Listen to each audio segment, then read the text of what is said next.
very honored to now introduce Sri Ravi Shankar, who is the spiritual servant of the Art of Living Foundation. Sri, please. Thank you, Jonathan. Thank you, Your Excellencies, and honored guests and dignitaries for having me here with you all. We have been talking about the conflict between the nations.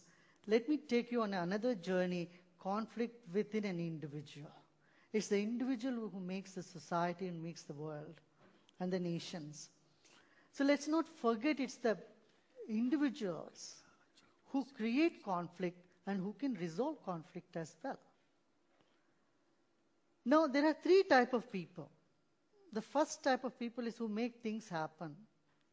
The second, who wonder how things have happened. And the third, who doesn't believe peace is possible because there is evil in the world.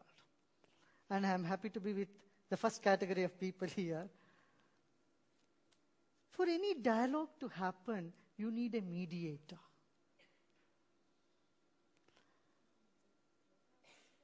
Mediator's role is so vital.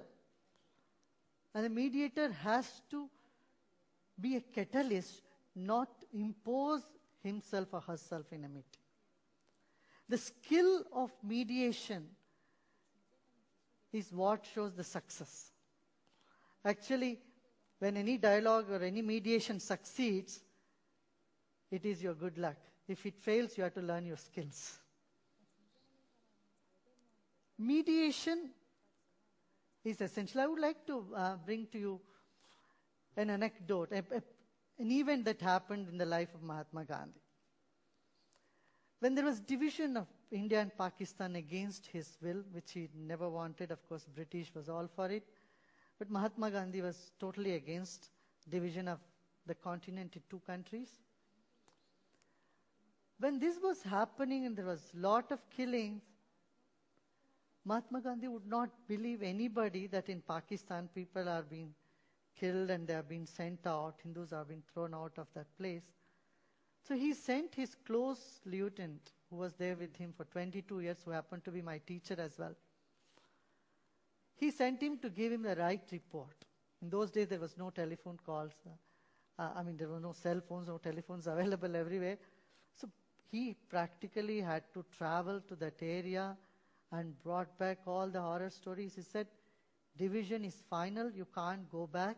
There is no hope that the country can unite again.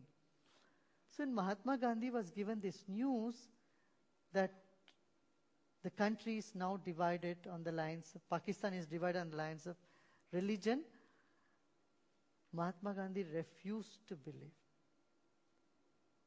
So this man who was a close aide for 22 years, he said to him, you are a Hindu, that's why you are saying you are siding with them. This is impossible, my Muslim brethren will not do like that. On this note, this man got so hurt. So he left Mahatma Gandhi just 3 days before his assassination. He went back to the south of India. So that was to bring to the point that mediator cannot be swayed by sycophants or information that he gathers. Most of the conflicts, if you see, there is misinformation, whether it's Iraq or Iran or India, Pakistan, Sri Lanka, the Tamils and the Sri Lanka. There is a lot of rumor and misinformation campaigns that go on. So a mediator needs to listen and listen carefully and create hope in people. Now, most of the conflict, as I have said, is also based on identity crisis. So we identify ourselves with the religion, with the nation, with the community. These are all essential. But we forget the basic identity. We are human beings. First and foremost, if we know we are human beings, and then the gender, and then the religion, then nationality, then we are safe. But if the order of identity goes the other way around, people are ready to die, ready to kill themselves and kill others for the sake of their identity. For the sake that I am a Hindu, I am a Muslim, I am a Buddhist, I am somebody. Somehow this education need to be brought into our schoolrooms.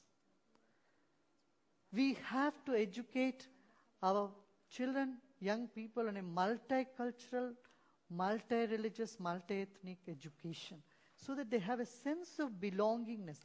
They grow up with a sense of belongingness. If this had happened, Bamyana Buddhas in Afghanistan would not have been destroyed. Or other mistrust that gets created in the world scenario will not happen.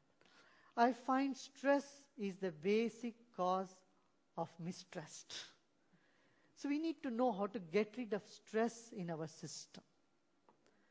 Today, when 27% of our population is depressed in Europe alone, 40% of German school teachers are depressed, what is it they are conveying to their children?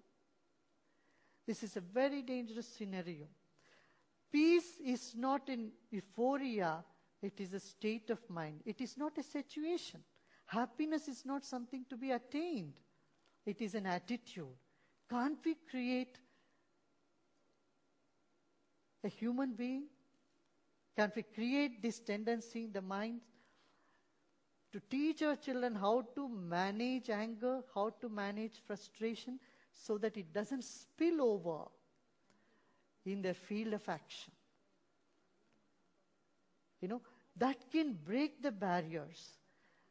I would conclude with a small presentation, what happened in last month, 2 months ago, that in India we had a problem.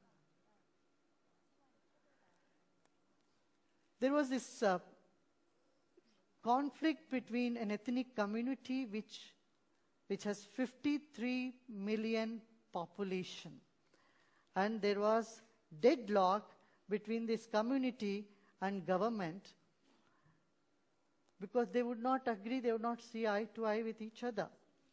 And there was violence, 39 lives were lost in this horrible episode.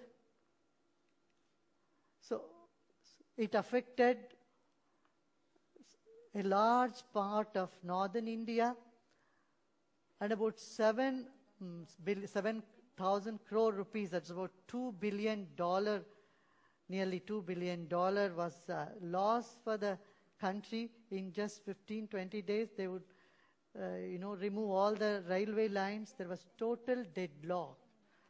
Then we just stepped in, spoke to those people, brought them.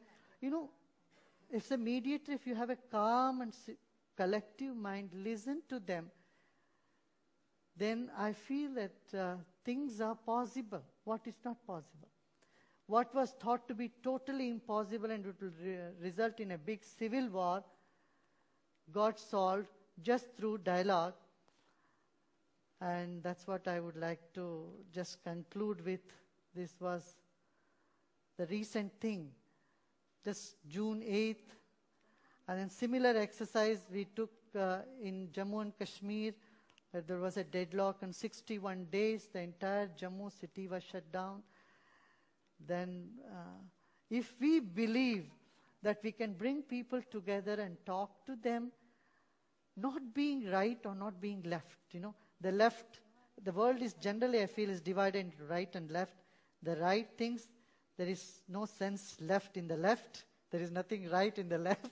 And the left thinks there is nothing left in what they consider as right.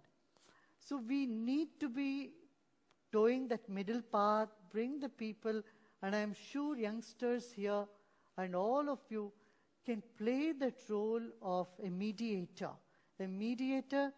who is not imposing, a mediator who sits back and allows the dialogue to happen, be a catalyst in the background.